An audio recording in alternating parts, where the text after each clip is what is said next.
जनता जिस दिन जाग जाएगी उस दिन विदा हो जाएगी ये सरकार। पुरानी बोतल में नया पानी डालकर जनता को भ्रमित करने का काम किया है।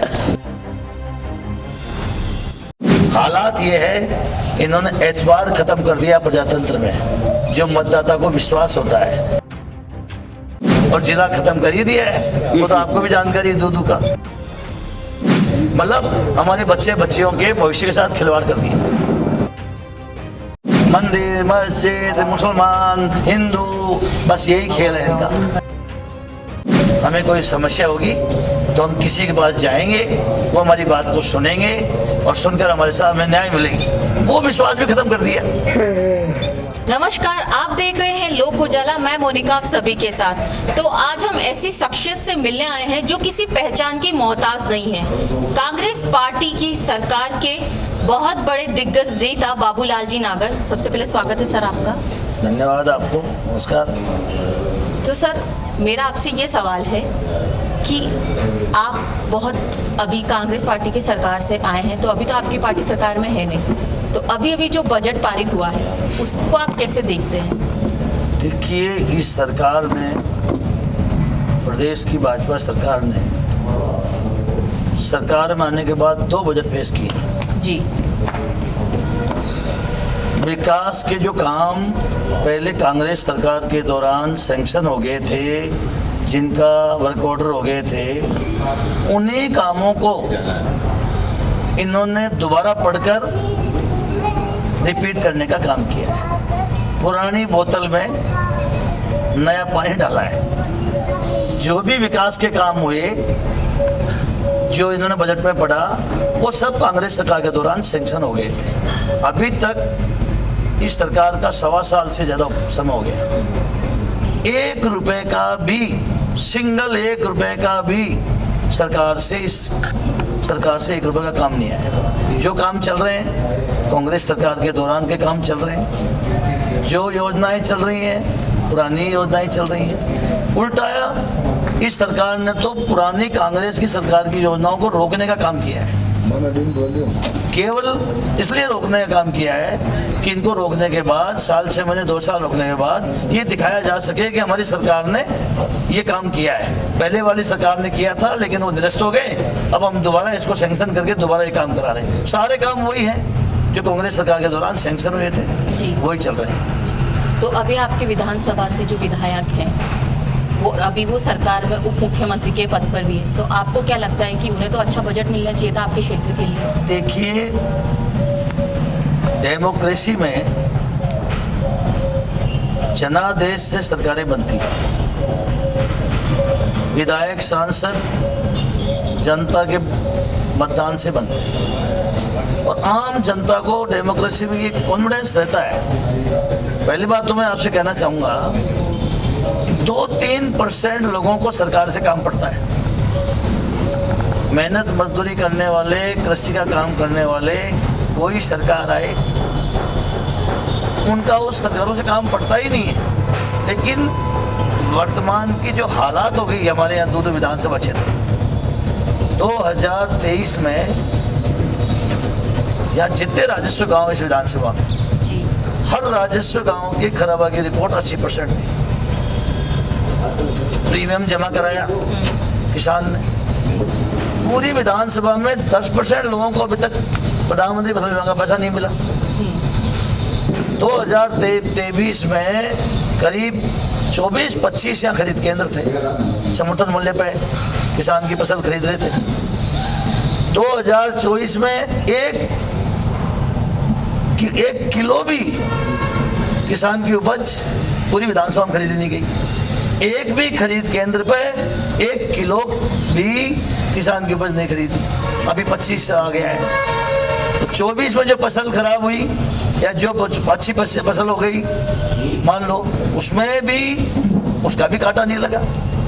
23 में फसल खराब हुआ, 23 के बाद उसको 24 में कांटा लगना था, वो भी कांटा नहीं लगा। और हालात इतना बुरा हो गया, इस सरकार ने ऐसा हालात कर दिया भाजपा ने प्रदेश में, राजस्थान में, दूदू विधानसभा में, कि दूदू हाई तबाह मचा रही है। ये हम बैठे हैं, भागी है, हर 20 मिनट में ये जयपुर से भीलवाड़ा स्टेट हाईवे। अच्छा। हर 20 मिनट में जयपुर से एक बस चलती थी। आज बस के लिए घंटे भर से भी ज़्यादा वेट करना पड़ता है। 27-28 बसें तो जो पहले से चल रही थी कांग्रेस सरकार में, वो बंद हो गई। तो हमारा जो यहाँ का विधायक है वो परिवहन मंत्री है। कहाँ का परिवहन मंत्री है? जब खुद के विभाग की बसें बंद कर दी। हमारा यहाँ का MP कृषि राज्य मंत्री है केंद्र सरकार में। कहाँ का कृषि राज्य मंत्री है?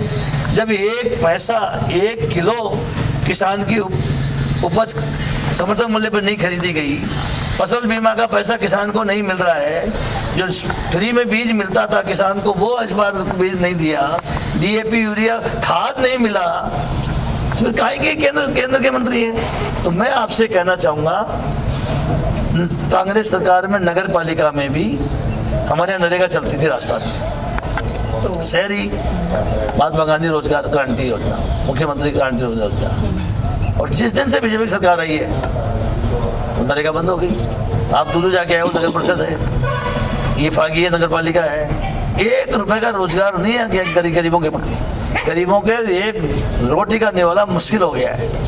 इसलिए बजट, इन लोगों को शर्म भी तो नहीं आती।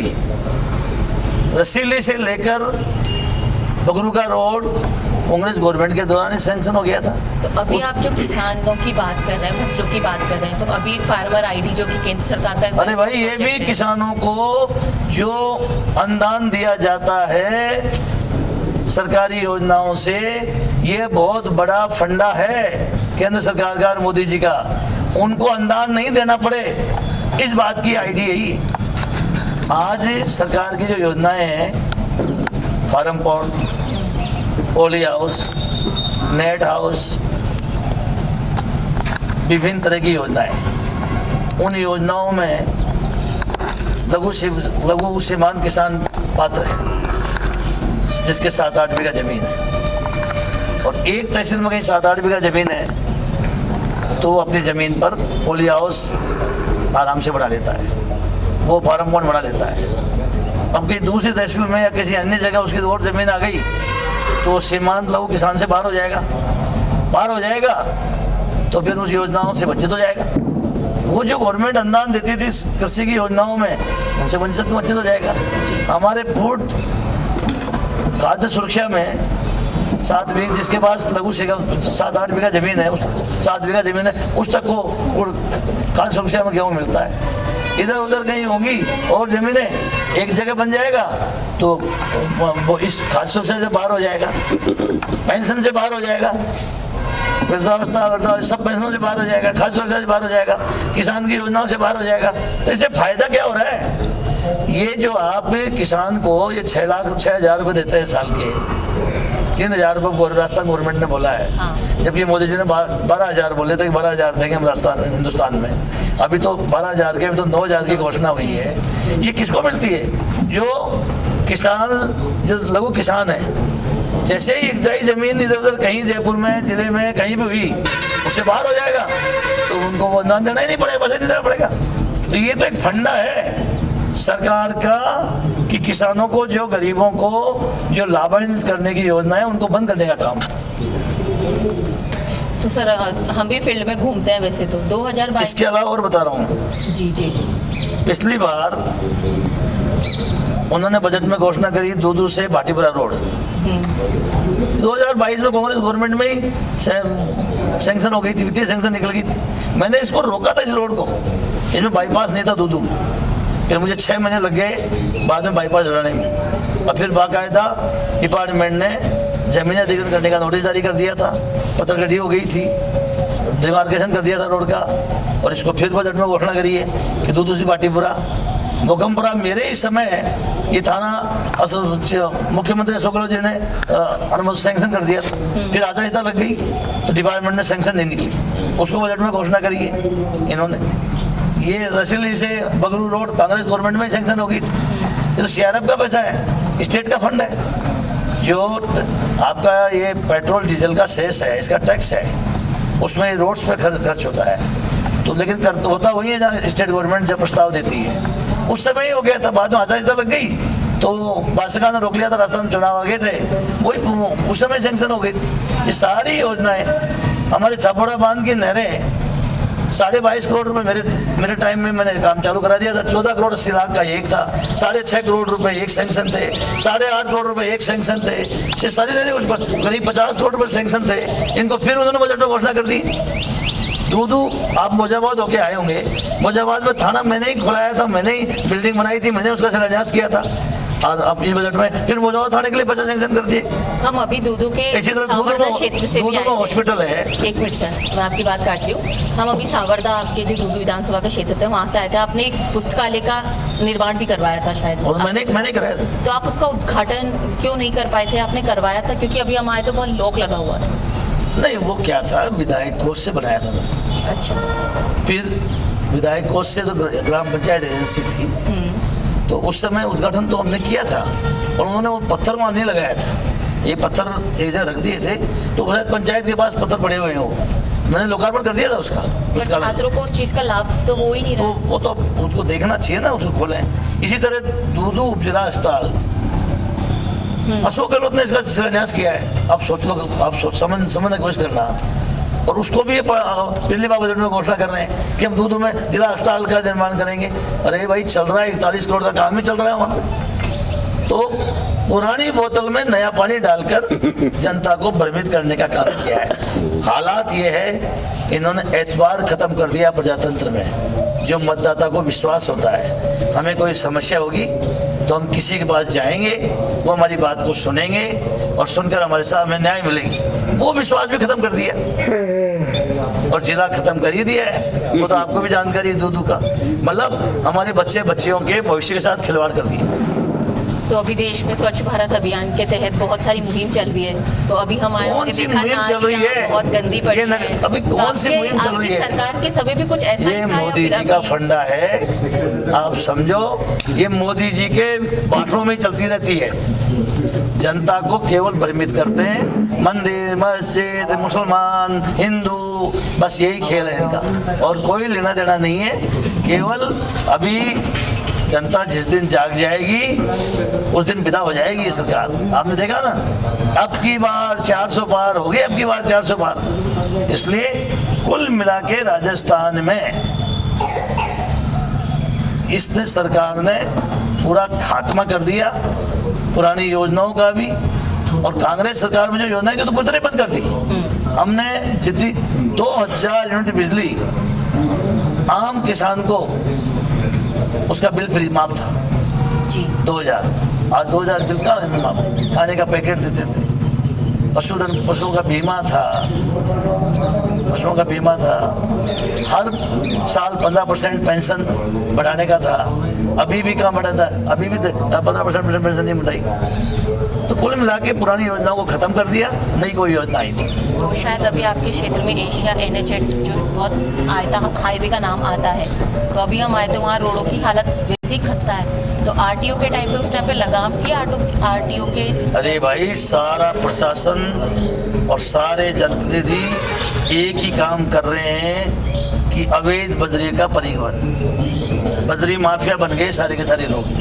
आप जहाँ बैठे हो ना, विफागी में बैठे हो आप, यहाँ 19 ग्राम पंचायत हैं, एक नगर पालिका है इस जगह। 14 वर्तमान सरपंचों ने ये कहते हुए अपने सरपंचों के पदों से इस्तीफा दे दिया कि साहब सरकारी कार्यालय में लपकागिरी शुरू हो गई। बिना भ्रष्टाचार, बिना पैसे कोई काम नहीं होता है। और अपने पदों से इस्तीफा दे दिया सरपंचों ने 14 ने। कई तो इस्तीफा पड़ रहा उनका। तो आप अंदाजा लगा सकते हो, पूरा प्रशासन, पूरे जनप्रतिनिधि एक ही काम रह गया, बस बजरी का अवैध परिवहन। बजरी माफिया बन गए सारे के सारे बजरिया माफिया बन गए। और लोकल जो हमारे लोग हैं वो रो रहे हैं बेचारे। अगर इनके सिस्टम में आ गए तो आराम से परिवहन करो। और लोकल अगर खुद किसान को, गरीब को अपने मकान के लिए भी चाहिए तो वो अपने खुद के खेतों से बजरी नहीं ला पाते। तो अभी आपके क्षेत्र के आपकी क्या मांगे हैं कि ये क्षेत्र में हमारे होना चाहिए काम, तो कि लोगों को परेशानी ना हो? मैं आपसे निवेदन करूं, सबसे पहले तो हमारी ये मांग है कि मतदाता और जनप्रतिनिधि में जो विश्वास होता है, एतबार, सबसे पहले तो उसको कायम करने की जरूरत है जी। वो खत्म हो गया। आज लोग ये समझने लगे कि हमारे एमएलए एमपी का हमारे जीवन से कोई संबंध ही नहीं है, पूरी तरह खात्मा कर दिया इन लोगों ने। तो सर जाते जाते एक सवाल मेरा भी है कि आज की जो युवा पीढ़ी है वो जल्दी से राजनीति में अपना स्थापत्य करना चाहती है कि हम बस राजनीति में आ जाए, बहुत हड़बड़ी में रहती है आज की युवा पीढ़ी राजनीति को लेकर। तो आप क्या कहना चाहेंगे, उनको क्या देखिए, बताना चाहेंगे? मैं ये कहना चाहूँगा, युवाओं को बरसाती मेंढक नहीं बनना चाहिए, बुलंद इमारत की नींव बननी चाहिए। आज युवाओं का जमाना है, जो जमीन से जुड़कर रहेगा, जो आम आदमी के साथ जुड़ के रहेगा, वो आगे चलेगा, लंबा चलेगा और जिस क्षेत्र में काम कर रहा है उस क्षेत्र का भी भला होगा। जिन नौजवानों को उनके लिए कुछ उद्देश्य बनाकर राजनीति में आया है उनका भी भला होगा। इसलिए आज के दौर में ये थोड़ा सा कमी देखने को मिल रही है। आजकल गाड़ी घोड़े ले लिए और समझते हैं, खुद ही लिख देते हैं उपाध्यक्ष, नहीं युवा नेता, खुद ही लिख देते हैं युवा नेता, खुद ही लिख देते हैं भावी विधायक। तो ऐसे ही बरसाती मेंढक डोलते फिरते रहते हैं। इनको मजबूत अपना ध्येय बनाकर, जमीन से आम आदमी से जुड़कर अपना मकसद बनाकर काम करना चाहिए, क्योंकि युवाओं का जमाना है। युवाओं को सब आगे बढ़ाते हैं आजकल। हर आदमी आज दौर ही ऐसा आ गया, आज चुनाव में भी प्रचार करता है तो सब युवा ही करता है। अगर कहीं रिजल्ट मिलता है तो उसमें युवाओं की देन रहती है, कहीं कुछ कमजोरी आती है, कहीं फेल हो जाते हैं तो उसमें ये युवाओं ने साथ नहीं दिया। युवा स्तंभ है आज के दौर में। युवाओं को कठोर मेहनत करते हुए, दृढ़ निश्चय करते हुए और बुलंद ईंट की नींव का पत्थर बनना चाहिए। धन्यवाद सर, आपने इतना महत्वपूर्ण समय हमें दिया। Thank you so much.